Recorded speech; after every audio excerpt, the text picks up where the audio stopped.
కొత్తగా బండ్లు కార్లు బస్సులు కొనేటోళ్ళు ఎవరైనా ఉంటే ఇప్పుడే కొనుక్కోండి. ఆలోచిస్తే ఆశాభంగం, ఆలస్యం చేస్తే మీకే నష్టం. ఏంది అరేకమాల అమ్ముకునేటోళ్ళ తీరుగా చెప్తున్నారేంది అనుకుంటున్నారా? తెలంగాణ సర్కారు ఆమ్దాని పెంచుకునే పనులు చేస్తున్నది. అందుకోసం కొత్తగా బండ్లు కార్లు ఇంకేదైనా కొనేటోళ్ళ నెత్తిన చేయి పెట్టే ఉపాయాలు చేస్తున్నది. ఇప్పుడున్న రూల్స్, ఫీజులు, పన్నుల రేట్లు మార్చి 1వ తారీఖు నుంచి అమలు చేయబోతున్నదట. రవాణా శాఖ కార్లు, ఆటోలు, నాన్ ట్రాన్స్పోర్ట్ వెహికల్స్కు 2,000 నుంచి మొదలు పెడితే 10,000 దాకా రోడ్ సేఫ్టీ సెస్సులు వసూలు చేస్తుందట. ఇది వెహికల్ రిజిస్ట్రేషన్ టైంలోనే కట్టించుకుంటుందట. అంటే ఇప్పుడు బండి కొంటే 2,000 నుంచి 10,000 నడుమ పైసలు మిగిలించుకోవచ్చు అన్నమాట. అదే మార్చి తర్వాత అయితే ఎక్కువ కట్టాల్సిందే.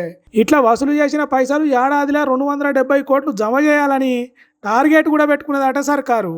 మంచిదే, టార్గెట్లు పెట్టుకొని పని చేస్తే మంచిదే, కానీ ఆ టార్గెట్లు ప్రజల నుంచి పైసలు వసూలు చేస్తే దానికే కాకుండా ఎన్నికల ముందు జనానికి ఇచ్చిన 6 గ్యారెంటీలు అమలు చేసేట్లా కూడా టార్గెట్ పెట్టుకుంటే మంచిగుండు. రైతులకు యూరియా తిప్పల లేకుండా చూసేదానికి టార్గెట్ పెట్టుకుంటే మంచిగుండు. కూలింది అని ప్రచారం చేసిన కాళేశ్వరాన్ని రిపేర్ చేసేదానికి టార్గెట్ పెట్టుకుంటే మంచిగుండు. అవన్నీ కాకుండా జనాన్ని తిప్పలు పెట్టుకుంటానికే కాంగ్రెస్ సర్కారు టార్గెట్లు పెట్టుకొని పనిచేస్తే ఎట్లా సారు అని అడుగుతున్నారు రోడ్ సేఫ్టీ సెస్ ముచ్చట తెలిసిన తెలంగాణ జనాలు.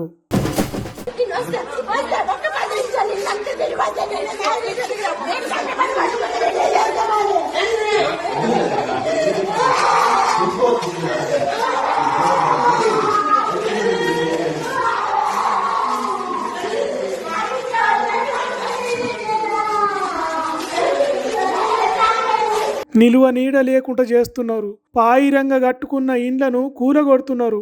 అమ్మా, ఆఖరిసారి నా ఇల్లును ఒక్క 10 నిమిషాలు కలదిరి చూసుకొని వస్తా అని లేడీ పోలీసులను బతిలాడుతుంటే ఎంత కఠిన గుణపొల్లకైనా కన్నీళ్ళు వస్తాయి. నా ఇల్లు మొత్తం తిరిగి చూసుకుంటా అని గొడగొడ ఏడ్చుకుంటా గోడలను దాక్కుకుంటా ఇంట్లోకి చేరింది. తన ఏడుపు చూసిన లేడీ పోలీసుల మనసులు కూడా కరిగినాయి కావచ్చు. అడ్డు చెప్పకుండా ఇడిచిపెట్టిండ్రు. మంది కళ్ళు గుట్టి దిష్టి తాకేటట్టు అందంగా అద్దం తీరుగా కట్టుకున్నారు కావచ్చు. ఎక్కడ ఏది ఉండాలి, ఎంత మంచిగా ఉండాలి అని కాయిస్తోని కలర్లు వేయించుకున్నారు కావచ్చు. ఇదే ఇంట్లో పానాలు పోయేదాకా బతుకుతామని కలలు కన్నారు కావచ్చు. కానీ ఇట్లా కాంగ్రెస్ సర్కారు ఇండ్లు కూరగొడుతుందని తెలిస్తే అసలు ఇండ్లు కట్టుకునేటోళ్ళే కాకపోవచ్చు కదా. పోలీసులకు, కాంగ్రెస్ పార్టీలకు మా బాధలు అర్థం కాకపోవచ్చు, కానీ ఈ కట్టుకున్న ప్రతి చిటికెడు సిమెంటులా మా చెమట చుక్కలున్నాయి. ఒక్కొక్క ఇటుక వేర్చటానికి మా ఒంట్లున్న కండలు కరిగించుకున్నాం. మా రక్తాన్ని రంగుల తీరుగా ఇంటికి వేసుకున్నాం. ఉత్తొత్తగా కట్టుకున్న ఇల్లు కాదు ఇది.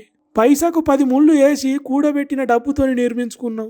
దొంగతనం చేయలేదు, దోపిడీ చేయలేదు, లంచాలు తీసుకోలేదు, కమిషన్లు అడగలేదు. కష్టపడి కట్టుకున్న ఇల్లు మాది. కళ్ళు తెరవని పసిగుడ్డు పిల్లలను తల్లికి దూరం చేసినట్టు ఇంటికి దూరం చేస్తున్నారు. మా ఉసురు ఉత్తగానే పోదు.